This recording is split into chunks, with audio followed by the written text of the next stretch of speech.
Hey, what's up, guys? I'm Joel Crouse, and welcome to Stage Right Secrets.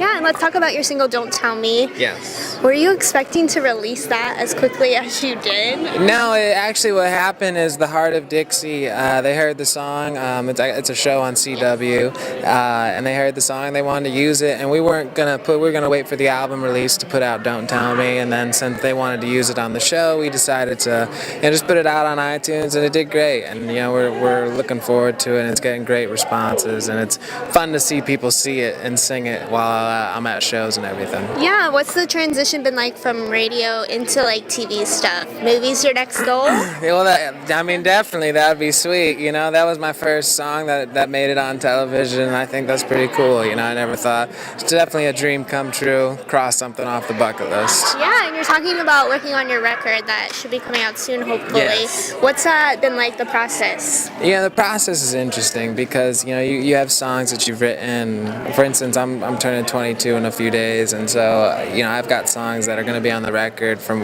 when I wrote when I was 17.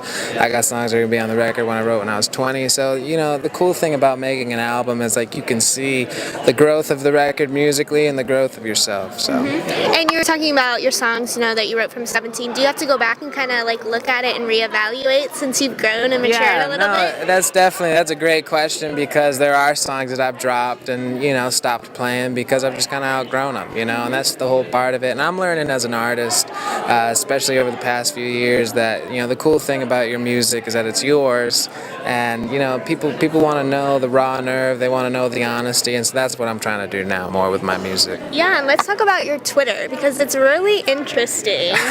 You're really good at it. It's very random. Now, you like to tweet about Chipotle and just capturing random photos of strangers on the streets, and you don't mind, coming up and owning that you spelled something wrong or made a mistake. We'll blame it on autocorrect.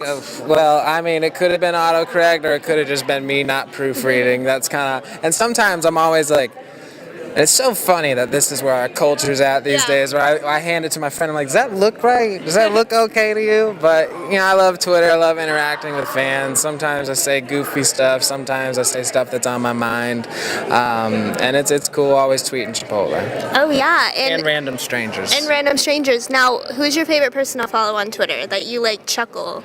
Ooh, see, that's a good one. I'm trying to think. You know what? I'll pull it up. We'll just pull up the Twitter right now. Pull up the Twitter, see who's on my list. Here we go. I do follow Ed Sheeran a lot. Okay, he's funny. He's really funny. James Blunt is actually a riot on Twitter.